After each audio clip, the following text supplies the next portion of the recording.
meu convidado.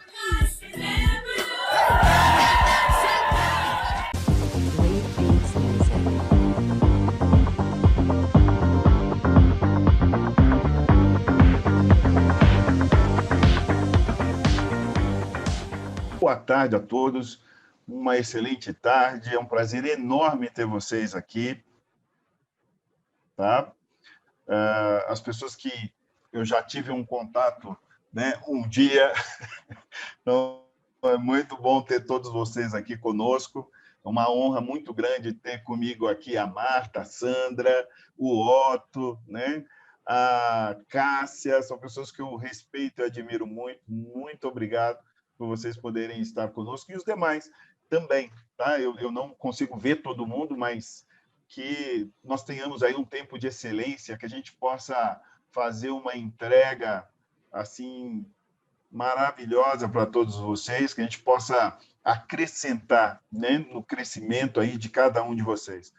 Nós, na B4M, nós temos como propósito fazer o que a gente chama de democratização da informação, do conhecimento mesmo, né? Não elitizar o conhecimento, ao contrário, fazer com que todas as pessoas possam ter acesso a ele e começar, então, a ter entendimentos e, a partir disso, ter uma vida transformada, tá? Esse é o nosso maior objetivo, tá? Então, assim, eu vou tirar a minha imagem agora, vou compartilhar a tela da apresentação com vocês e nós vamos dar início no nosso processo aqui, ok? Então, maravilha. Bom, deixa eu falar primeiro o que é a, a nossa empresa, né? A B4M, Built for Mission. A Built for Mission, ela nasce com o propósito mesmo, né, educacional. Ela é uma empresa voltada para a área educacional e para a área de consultoria no mercado de beleza. Tá? Nós desenvolvemos consultoria para empresas, desenvolvemos consultoria para os proprietários de salões, administradores de salões, desenvolvemos consultoria para a própria empresa de beleza, né? A indústria de cosméticos e a empresa que seria o salão. A gente desenvolve também toda a parte de treinamento de equipe e preparação, né, de todo mundo, na verdade, que queira crescer. Nosso propósito? Bom, nosso propósito é mesmo democratizar o conhecimento, levar o conhecimento para quem quiser, sabe, crescer, para quem estiver disposto a mudar de realidade. Tá? E hoje eu estou aqui com vocês para falar sobre a tricologia 4.0. O que é a tricologia 4.0? A tricologia 4.0 ela traz o que existe de mais inovador hoje, né, dentro do conhecimento técnico, dentro do conhecimento tecnológico, né? Então, do que nós estamos falando? Nós estamos falando da integração entre ciência, tecnologia e humanidade. Ciência, tecnologia e humanidade. Qual o propósito disso? O propósito disso é atingir, né? É servir, né? Todo o desenvolvimento da beleza plena dentro do mercado. A beleza plena é um conceito que nasce na atualidade totalmente fora, né, da força, né, que é imposta pela moda, por aquilo que a indústria dita. Na realidade, a beleza plena ela é livre. Ela é livre, ela dá a liberdade das pessoas serem o que elas são de fato. Então, se eu quero ter o meu cabelo no natural, eu vou ter. Se eu quero ter meu cabelo transformado, eu vou ter. Se eu estou calvo e estou feliz com isso, amém. Agora, não, eu quero colocar cabelo, legal também, não tem problema nenhum. A beleza plena te dá liberdade de ser quem você é. Esse é o maior propósito dentro da Beautiful Mission, é promover a beleza plena por onde nós passarmos. Através do quê? Do compartilhamento do conhecimento, através do compartilhamento de todos os saberes que foram adquiridos ao longo da nossa carreira, ao longo do nosso trabalho. Tá? Então, legal. Vamos entender, então, o que é essa tricologia de verdade, essa tricologia 4.0. Para a gente poder estar entendendo ela, a gente precisa entender que está acontecendo agora, que é a Revolução 4.0. A Revolução 4.0, gente, fala da Revolução Industrial da nossa época, do nosso momento, a Revolução Industrial que está atuante nesse momento. Essa Revolução Industrial, ela traz conceitos distintos, conceitos diferenciados. Nessa Revolução Industrial, existe uma inovação, né? E nós já passamos por várias inovações. Então, a primeira revolução industrial, a Revolução 1.0, ela acontece lá no século XVIII, meados do século XVII, né? E o século XVIII, todo o século XVIII. O que foi essa revolução? Foi a revolução onde foi trabalhada a mecanização e a energia a vapor. A segunda revolução industrial que nós vivemos foi a revolução de produção em massa, mais eletricidade. Ela aconteceu entre o século XIX e o século XX.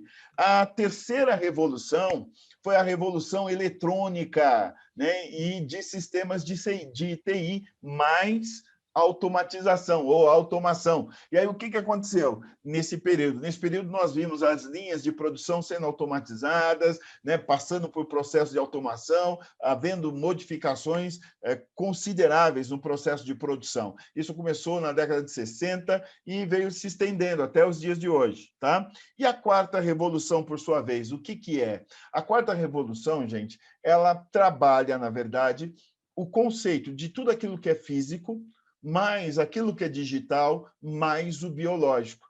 No mundo, ela teve início em 2012, e aqui no Brasil ela começou a partir de 2017, tá? Embora, desde a década de 80, entre os anos 80 e os anos 90, já iniciou-se aqui na área de pesquisa científica, né?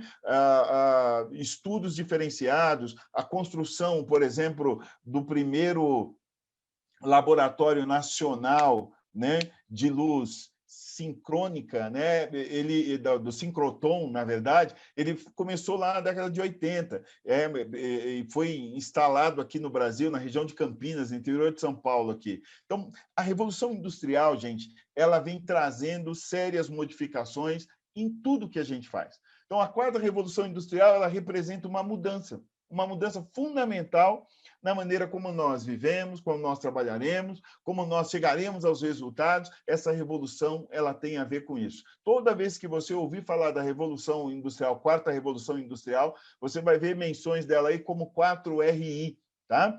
E o que significa isso, especificamente? Bom, especificamente, ela é um novo capítulo no desenvolvimento humano e ela vai proporcionar avanços equiparados a todas as outras revoluções que nós passamos, tá?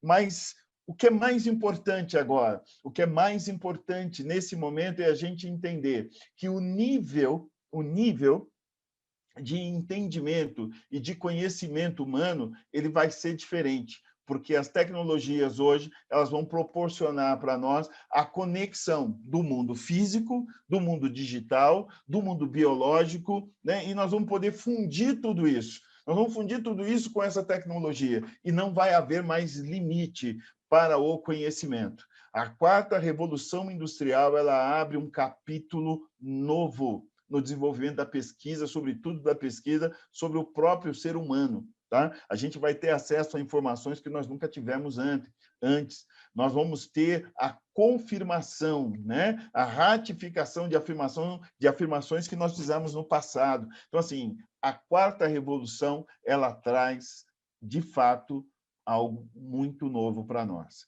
E a gente tem que aproveitar esse momento. Tá? Vamos, legal. Entendi, então, essa quarta revolução. E aí? Bom, aí é o seguinte, se ela fala do mundo físico, do mundo digital e do mundo biológico, eu preciso entender como é que a tricologia vai se envolver com tudo isso. Tá? E como é que a tricologia se envolve com tudo isso? Então, do olhar científico, tá? Tomando como base o olhar científico, nós vamos ter a integração ou a interação, né, do mundo físico com o mundo digital, com o mundo biológico. E a tricologia, onde é que ela entra nisso? A tricologia, gente, ela está na interseção dessas três realidades, a realidade física, a realidade digital e a realidade biológica, né? Então, a tricologia 4.0, ela é exatamente a junção desses entendimentos, tá? Você pegar todos os saberes que a tricologia exige, nós estamos falando de matemática, física, química orgânica, química inorgânica, biologia, né? Nós estamos falando da citologia, que é a ciência que estuda a célula, nós estamos falando de fisiologia celular. Então, quando eu começo a integrar tudo isso com os equipamentos disponíveis para análise capilar, para análise do couro cabeludo, quando eu começo a desenvolver tudo isso junto, eu estou falando de tricologia 4.0, ok? Bacana, Silvio, show de bola, entendi tudo. Agora, fala uma coisa para mim. O que seria esse físico dentro da tricologia? O físico dentro da tricologia, gente, seria a gente considerar as características observáveis num fio de cabelo. Padrão de curvatura, a elasticidade, a porosidade, o próprio pH da fibra. Mas espera aí. Você está me falando, então, que dentro do que é o físico, basta eu começar a considerar esses indicadores na minha análise? É isso aí. Só que eu preciso que você entenda o seguinte, o padrão de curvatura, ele é um caractere genético, ele é definido geneticamente. Em função do que é essa genética, você vai ter uma etnia específica, a gente vai entender isso. Aliás, é o seguinte, olha, eu publiquei um vídeo há pouco tempo atrás, onde eu falava de um conceito novo dentro da tricologia, a tricologia antropológica, né? E dentro do que é o conhecimento antropológico associado à tricologia, cabe uma série de detalhamentos que a gente precisa tá considerando. Se você viu o primeiro vídeo, vai ficar fácil para você me acompanhar aqui. Se você não viu o primeiro vídeo, não se preocupe, ele ainda está lá à sua disposição no canal do YouTube, dá para você ver e você vai entender depois. Não vai ser um problema. Mas quando a gente fala da antropologia, a gente começa a entender os padrões, né, das etnias diferentes. Uma coisa que a gente precisa entender é o seguinte, raça só existe uma, que é a raça humana. E a partir daí a gente tem etnias diferentes colocadas dentro desse conjunto que é a raça humana. Essas etnias, elas apresentam características que são genotípicas e características que são fenotípicas. As características genotípicas são definidas no gene, né? É biologia genética, especificamente falando. Agora, quando eu falo das características fenotípicas, essas sofrem alterações, essas sofrem mutações. Inclusive, o clima pode contribuir para isso, a alimentação pode contribuir para isso. Tá? Então, dentro desse entendimento, quando eu falo de padrão de curvatura, eu estou falando da origem, a mistura das etnias, qual é? Isso é que vai acentuar esse padrão de curvatura. Então, essa é a grande diferença. Quando eu falo de elasticidade, eu estou falando da propriedade que a fibra tem de estender e distender. Então, assim, eu estico ela e depois eu solto ela, ela vai voltar para o comprimento dela normal. A gente vai entender, hoje já é conhecido isso, que de acordo com a etnia, eu tenho uma elasticidade maior ou menor, de acordo com a etnia e em função do que é a composição química do cabelo, eu vou ter concentrações maiores de cistina, né, na fibra, e aí essas concentrações diferentes vão me dar maior rigidez ou menor rigidez nesse cabelo. Outra coisa que a gente precisa entender é que, quando eu falo de elasticidade, eu estou falando também da condição da camada cuticular, assim como quando eu falo de porosidade, tá? Então, essa condição da camada cuticular, ela também, a abertura desse ângulo, né, nessa camada cuticular, determina a condição desse fio de cabelo. Maravilha, perfeito até aí. E aí o pH, ele é um indicador também dessa porosidade, né? Quanto mais alcalino, mais aberta a camada cuticular. Quanto mais ácido, mais fechada a camada cuticular. Tranquilo, sem novidade até aqui. Até aqui a gente está falando daquilo que você já conhece, daquilo que você já sabe. Legal. Então, no mundo físico, não é nada diferente daquilo que você já desenvolveu. Tá? E agora, né? Quando eu falo de uma outra realidade, que é a realidade biológica, né? O mundo biológico, eu estou falando do quê? Aspectos genéticos. Aí, assim, ó, as pessoas que entenderam, né, que vêm estudando ao longo do tempo, lá na década de 90 se falava do projeto Genoma. Eu mesmo ministrei vários cursos, né, falando sobre o projeto Genoma, né, e a importância que ele teve. O processo de decodificação do DNA e do RNA foi extremamente importante para que nós pudéssemos entender a proteína existente no cabelo, né, que é a queratina. Legal. Aí nós começamos a entender que existem caracteres dentro dessa proteína que tem muito a ver com a genotipia do indivíduo, né, com os genes desse indivíduo diretamente. O que você está me afirmando? Eu estou te afirmando que para cada cabelo, cada fio de cabelo, existe uma genotipia específica. Então, não existe cabelo igual ao de ninguém. Todo mundo tem um cabelo diferente. É uma assinatura muito individual, muito própria. Ela é tua. Então, você não é igual a ninguém. Como você não é igual a ninguém, você precisa entender alguns aspectos que são mais específicos, mais pertinentes ao teu cabelo, à tua pessoa. Então, como é que é isso, Silvio? Do que você está me falando agora? O que eu estou te dizendo agora é o seguinte: você precisa, de verdade, conhecer o teu cabelo. Lá no primeiro vídeo, eu faço esse questionamento: você conhece o seu próprio cabelo? Se você conhece o seu próprio cabelo, você consegue trabalhar com o cabelo de qualquer pessoa. Agora, se você não conhece o seu cabelo, como é que você espera desenvolver todo o teu conhecimento junto ao cabelo das pessoas que você vai atender? Então, qual é a tua tribo? Qual é a etnia que deu origem aí a essa pessoa maravilhosa que é você?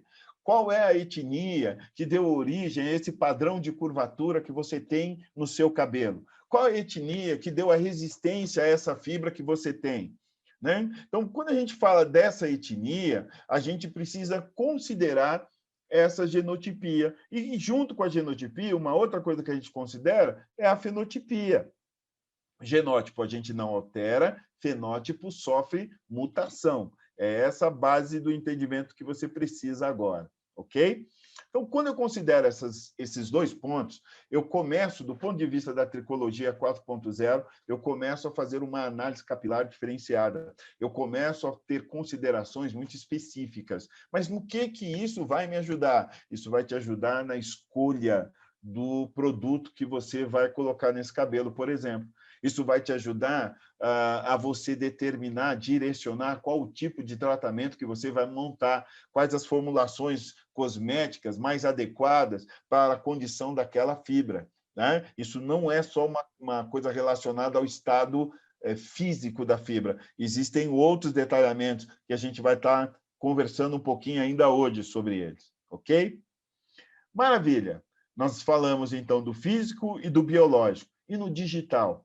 O que acontece?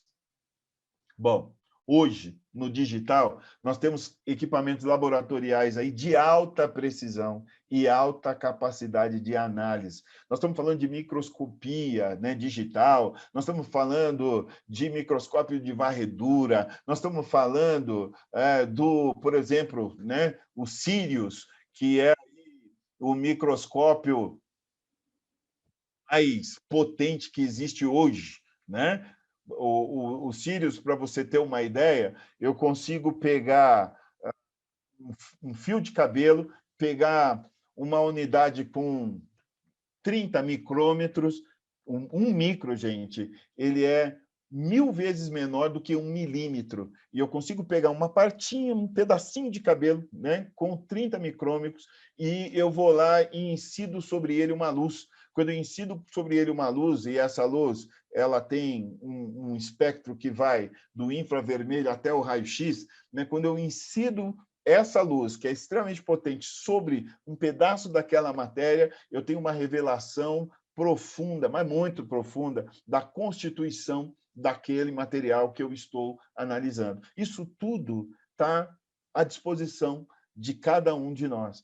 Tá? Então, hoje, os equipamentos laboratoriais de alta precisão, né, eles nos dão uma capacidade aí de enxergar aquilo que a gente não enxergava antes. E o que mais que a gente tem hoje? Bom, nós temos ultra mega computadores aí, com uma capacidade de processamento que é um absurdo. Então, por exemplo, hoje, você pega uma cepa aí do corona, né, leva para o laboratório, você consegue decodificar o RNA e o DNA numa velocidade enorme.